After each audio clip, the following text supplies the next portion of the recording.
Assalamualaikum warahmatullahi wabarakatuh. Pada pertemuan hari ini kita akan bahas ataupun kita akan belajar tentang konfigurasi routing statis ya. Oke, langsung saja kita mulai. Sebelum kita membahas tentang static routing ya, kita akan sedikit mengulangi lagi tentang fungsi dasar dari sebuah router ya. Jadi kita akan belajar lagi tentang fungsi dari router ataupun fungsi dasar sebuah router itu apa sih ya. Kalian mungkin sudah tahu ya, jadi fungsi router itu adalah menghubungkan jaringan yang berbeda ya. Ini adalah fungsi dari router, fungsi dasar dari router, menghubungkan network yang berbeda. Network yang berbeda gimana maksudnya? Jadi misalkan di sini ada satu buah PC A, ini ada sebuah PC B, di mana PC A itu memiliki IP misalkan ini ya 10.10.1 dan PC B itu memiliki IP 30.31.2.1 misalkan. Ini kan networknya ada beda ya. Dilihat dari IP-nya aja udah beda network. Nah, kalau kalian pengen mengkoneksikan PC A ke PC B ini langsung direct seperti ini ya, tanpa perantara device apapun, itu tidak akan bisa ya. Jadi disinilah kita memerlukan yang namanya router.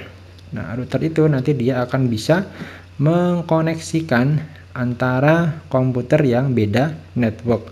Itu adalah fungsi dasar dari sebuah router. Oke ya, sudah ngerti lah insya Allah. Kemudian untuk cara kerjanya ya, sekarang setelah kita belajar tentang fungsi dasar sebuah router, nah berikutnya kita akan coba belajar tentang cara kerja dari router. Cara kerja router. Nah, gimana sih cara kerja router itu? Oke, kita akan bahas router ya. Yang namanya router itu kalau di Cisco ya simbolnya seperti ini yang kurang lebih. Nah, router itu kan fungsi dasarnya tadi menghubungkan network yang berbeda. Nah, bagaimana caranya menghubungkan network yang berbeda? Router itu nanti dia akan melakukan proses yang namanya routing.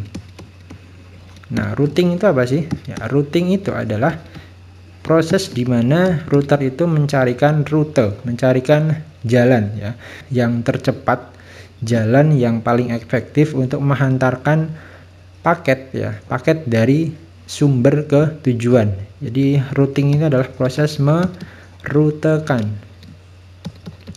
Merutekan apa? Merutekan paket, misalkan ini paketnya ya. Ini paketnya dari source, ini source-nya misalkan ke destination-nya. Ini nanti paket ini akan bisa sampai ke tujuannya ataupun ke destination-nya. Itulah cara kerja dari router ya. Jadi kerja router itu adalah ya dia melakukan yang namanya routing seperti itu. Nah, saya di sini akan memberikan sebuah contoh kasus, misalkan ada seperti ini topologinya. Sebentar ya. Misalkan ada topologi seperti ini. Ini ada satu buah router ya. Kemudian di sini ada dua buah PC, ini PC A lagi dan di sini adalah PC B ya. Dimana dia terkoneksi ya dari PC masing-masing PC itu ke routernya. Saya di sini coba akan memberikan IP-nya di sini 192.168.1.2 misalkan, terus kemudian yang di sini 10.10.10.2 ini /24 semua ya, kita anggapnya /24. Kemudian yang di sini nanti untuk gateway-nya 192.168.1.1, di sini nanti 10.10.10.1 ya. Ini juga /24. Jadi yang masih bingung ini IP-nya kok bisa seperti itu ya. Jadi saya berikan tanda aja ya. Nanti IP yang ini 1.1 itu adalah yang di sininya ya, yang di interface ini. Kemudian yang 10.10 ini dia di interface ini. Ya, misalkan di sini nanti interface-nya adalah F0/0 misalkan. Terus yang di sini F0/1. Di sini nanti interface dari PC-nya dia F0/0. Di sini misalkan sama F0/0 seperti itu ya. Ini IP dari ini. Nah, ini IP-nya dari ini. Oke, seperti itu. Nah, ketika PC A ingin ngeping ke PC B ya, maka PC A itu akan mengirimkan traffic ping tersebut kepada gateway-nya, yaitu 192.168.1.1. Jadi ketika ini pengen ngeping ke sini ya, pengen ngeping, maka dia akan mengirimkan traffic pingnya itu dari sini, dari titik ini ke gateway-nya. Ini adalah gateway ya. Ini adalah gateway. Gateway itu adalah sebuah pintu gerbang lah, istilahnya pintu gerbang untuk kita masuk ke network yang berbeda. Nah, apa aja traffic yang dikirimkan dari PCA ke gateway ini ya, dari pesan yang akan dikirimkan ini adalah berupa source address dan destination address ya. Source address-nya itu berarti yang ini, alamat sumbernya, dan destination address-nya itu berarti ini ya. Jadi ini adalah source-nya, kemudian destination-nya itu adalah ini. Jadi setiap kali PCI itu pengen ngeping ke PCB, maka si PCI itu akan mengirimkan paket pingnya yang berupa isinya itu adalah source dan destination-nya itu ke gateway ke sini, yang isinya adalah source address dan destination address. Nah, setelah paket itu diterima oleh router, maka nanti router itu dia akan mencocokkan dengan tabel rutenya. Jadi router ini ya, jadi router ini dia akan punya yang namanya tabel rute ataupun tabel routingnya. Nah, jadi harap diperhatikan bahwa di sini topologinya adalah satu buah router itu langsung terkoneksi dengan PC ya. Kalau misalkan topologinya itu seperti ini, berarti ini adalah yang namanya direct connection. Ini harus diperhatikan ya, direct connection ataupun koneksi langsung. Nah, jadi kalau kondisinya seperti ini, maka router itu langsung akan bisa merekam rute dari PC yang nyambung ke router ini. Jadi misalkan PC A dengan IP ini ya, dengan IP 192.168.1.2 itu langsung nanti akan bisa terekam di tabel rutenya ini, tabel routingnya di sini. Demikian juga untuk yang PCB ya. Jadi kalau direct seperti ini, router itu dia akan langsung bisa menyimpan data tabel routingnya, tabel rutenya dari masing-masing PC yang terhubung ke routernya ini. Jadi nanti kalau setelah paket yang dia terima oleh router ini ternyata cocok dengan data yang ada di tabel routingnya ini, maka paket itu nanti akan diteruskan ke destinationnya, yaitu ke PCB, karena alamatnya cocok ya.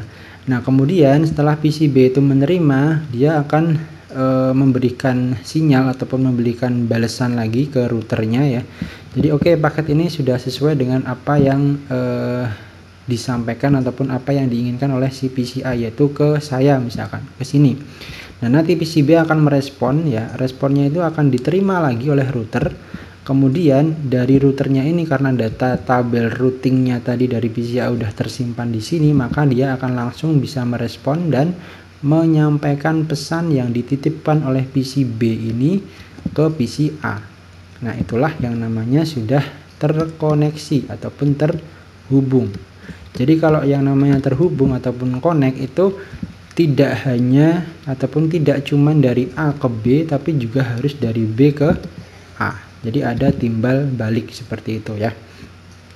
Oke, mungkin di sini saya akan berikan ataupun saya akan tuliskan topologinya lagi biar lebih jelas ya. Jadi nanti akan ada beda ini kalau misalkan topologinya seperti ini. Ini PC. Ini adalah direct ya, atau langsung ya. Kalau seperti ini nanti router ini dia akan langsung bisa menyimpan tabel routingnya, tabel rutenya ya. Jadi ini langsung bisa tersimpan alamat dari IP ini, IP dari PC-nya ini ke routernya. Tapi berbeda kasus apabila nanti kondisinya seperti ini topologinya. Misalkan ada dua router. Nah, di sini ada PC, di sini ada PC. Kita misalkan kondisinya seperti ini ya. Nah, ini PC A, ini PC B. Nah, kalau kondisinya seperti ini tidak bisa dinamakan direct ya. Ini tidak bisa dinamakan direct. Artinya dari PC atau dari router 1 ke router 2 ya, informasi yang disimpan di router 1 itu baru informasi IP network dari PCA yang di sini dan IP network dari antar router ini. Jadi router 1 itu baru akan bisa menyimpan informasi tabel rute dari network 1 dan network 2. Nah, karena kondisinya seperti ini, maka apabila PCA itu pengen ngeping ke PCB, itu akan gagal ya, karena tadi si router ini dia tidak tahu nih alamat PCB itu kemana, belum tahu. Nah, oleh karena itu kita perlu yang namanya routing. Kita perlu melakukan yang namanya routing atau pemberitahuan kepada router ini bahwa akan ada nanti jalur satu lagi, yaitu jalur network 3. Nah, ini kita ibaratkan sebagai network 3 ya. Jadi inilah maksudnya kita akan melakukan routing secara statik, routing secara manual. Begitu juga nanti untuk yang router 2 ya. Router 2 juga nanti akan diberitahu ataupun akan diberikan static routingnya untuk memberitahu bahwa nanti akan ada network 1 yang gunanya untuk menghubungkan dari PC B ke PC A. Oh iya, sedikit saya beri tambahan lagi ya, bahwa untuk tadi ngecek sebuah tabel routingnya ya, data tabel routingnya ini, untuk ngeceknya kita bisa menggunakan perintah show IP route ya, show IP route. Ini kita jalankan di privilege ya, ini dijalankan di privilege mode, yaitu mematikan show IP route. Nanti setelah kita ketikkan ini maka akan muncul tabel routingnya.